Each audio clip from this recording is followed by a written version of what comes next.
Hi everybody. You may wonder, when is she going to get around to talking about stretching? Hi, I'm Cheryl Gordon and this is our hip and knee rehab series. We're on week 10 already and we've been working together for over 2 months and I haven't really talked too much about stretching.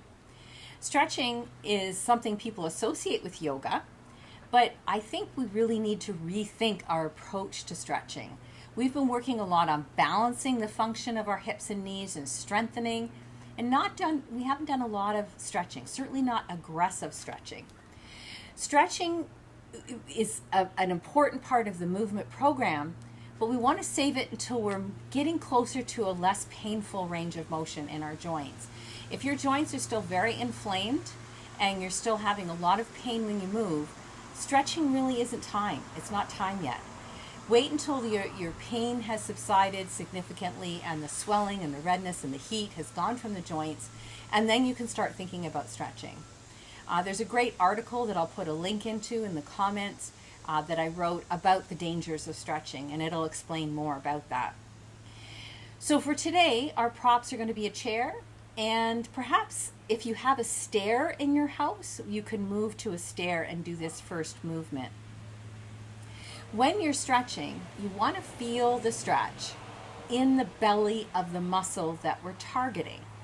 So just a stretch that you saw on the internet or that somebody else said is good doesn't necessarily mean that that's the right stretch for your body in the situation you're in right now.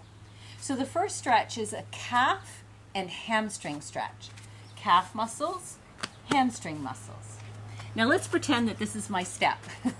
I want to start slow with this stretch, so I would recommend the bottom step, stairs going upstairs, your outdoor stairs, whatever it is. I'm going to use the block to demonstrate. This is about the height of the first step usually, something like that. I'm going to take the leg that I want to stretch and lift it up so that the heel is on the step. Toes lifted, so my calf is already getting a little bit of a stretch. Now the foot that's back, the foot that's on the ground, you may have to turn it out a little bit to be comfortable, and that's fine. And I want to take my hands to my hips, feeling the bumper bones. I refer to the bumper bones, they're actually known as the ASIS if you want to get proper, but I call them the bumper bones because they're like bumpers, aren't they? And they're real good for finding the orientation of our pelvis and being familiar with which direction our hips are moving in. So your heel is lifted on the step and your bumper bones are pointing straight ahead like headlights. Make sure that the back leg bumper bone is level with the front bumper bone. In other words, your hips are square to the step. You can take your hands to your hips and let the fingers wrap around the bumper bones, and that'll give you some real good kind of visceral feedback. Yep, this is what's going on in my body right now. Keep your pelvis level. Keep your bumper bones pointing straight ahead as you slightly angle your body forward. You notice that's not a lot of movement. That's not a lot of movement. You want to draw this leg, so I've got my right leg elevated. You can start with the other leg if you need to, but you want to draw this side of the body backwards while you let this side of your body kind of roll forwards. So for me, I'm drawing back with the right hip and rolling forward with the left hip, keeping the hips square to the block. I'm landing forward with my chest, keeping my back long, and notice there's a little bit more movement coming as I breathe in and out through the nose and have lots of patience. There's a lot of research and debate about how long to hold a stretch. For our purposes, maybe 6 to 8 breaths is probably good. To get the calf stretch, I want to lift those toes up towards the shin and keep squaring my hips to the stairs. Good. When you're done, lift up slowly. You might need to shake the leg out that you've been stretching. And when you come to stand in mountain pose, you may notice quite a difference in how long your legs feel compared to each other. This is one of the nicest hamstring stretches I know. So let's try the other leg. Now I'm lifting my left foot. You might be doing the opposite way. Square your hips to the block or I recommend using a stair. It's much more stable. You can see my block is wobbly, not ideal. Take an inhale, and as you exhale, hinge, so you're bending your body right below the bumper bones, right at the hip crease. This is where your hips actually are, right here. That's the hip joint right there. So you want to bend at the hip joint, lift the toes, so they're pulling back to the shin, giving a nice calf stretch. Roll this hip forward, the lifted leg hip pulls backwards. And gradually over the course of 6 to 8 breaths, you might fold a little more, fold a little more. We're looking for the sensation to be felt in the back of your lifted calf and the hamstring of that lifted leg.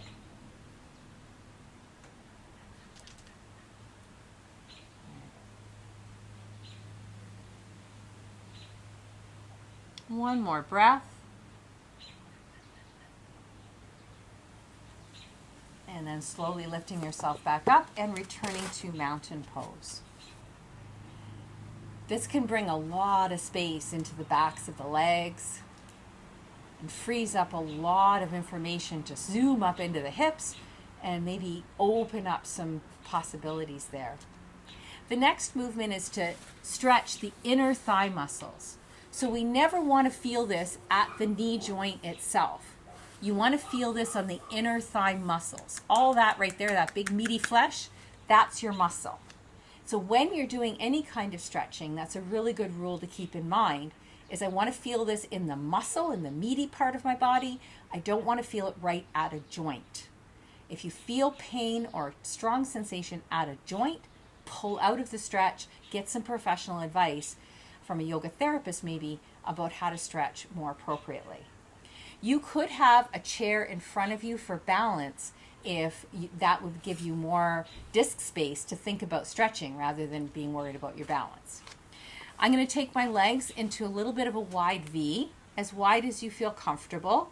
This can be a very restricted movement for some people, and this can be as far as you need to go for today. If you're ready to progress a little bit, if your inner thigh muscles, which are called the adductors, if your inner thigh muscles are ready, we can do a little side-to-side movement here. But this might be enough, especially if you're newer into the rehab process. When you're ready, I'm going to turn the feet out just slightly. Not too much, but just slightly, so that when I bend this knee, it points in the same direction as my toes. So I have to kind of do a test run on either side. Everyone's range of motion is different. When I bend the knee, I want the knee to go out to the side. I don't want it to collapse in. I want it to go out to the side so that it's facing out over the toes. One way to really help this to happen is to push firmly into the outer edge of this foot. It's going to bring a little bit more awareness to tracking the knee outward.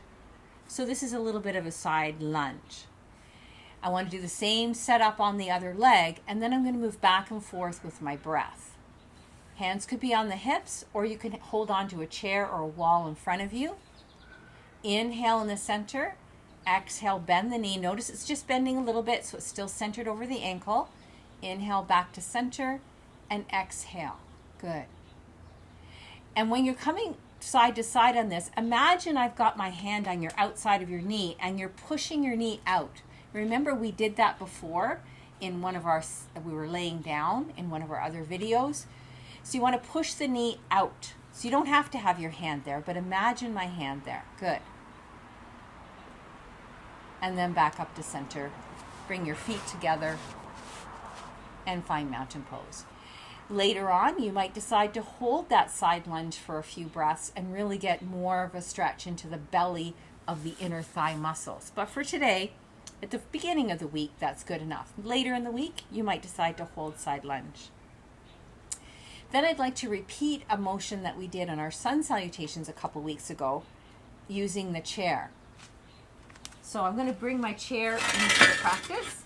Make sure it's secured with the front legs of the chair on the mat, or you could make sure the chair is against a wall so it's not going to slip away from you. Like we did before, we can bend at the ankles, bend at the knees, push the buttocks backwards, and bring the hands to the seat of the chair. So it's important to have the flexibility in your ankles and your knees before you try to hinge at the hips. We practice that with our sun salutations.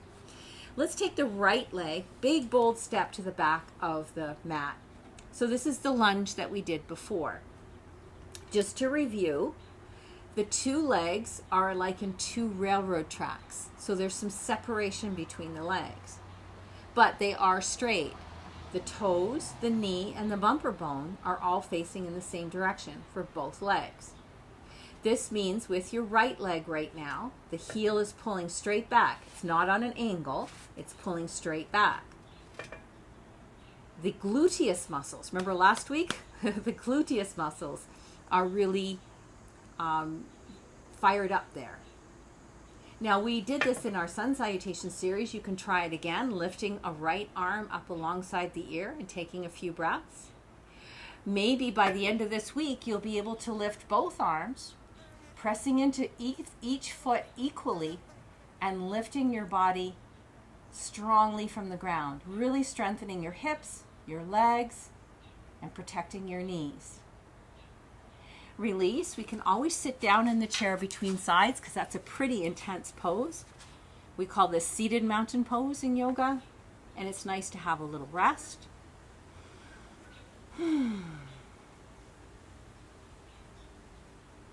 And we've practiced a number of times our functional movement, getting ready to get up from the chair without using our arms and using all of our mover muscles. Let's do lunge pose on the other side. And this is our last movement today. Bending at the ankles, bending at the knees, hips move back, hands come to the chair. Stepping back with the left leg. Want to make sure that front knee is right over top of the ankle. And again, everything's in a straight line. The toes, the kneecap, and the bumper bone all pointing straight ahead. Back leg strong. You can lift the left arm and stretch. As you progress this week and get stronger and more confident, you can lift both arms. So this is a lot of balance coming into the practice now, and it starts from that firm foundation that you've been working on for almost 3 months now. Take one more nice deep breath, and then stepping your feet together. You can have seated mountain pose. Take a little rest after your rehab practice. Come back to this as often as you can today and all week. Namaste.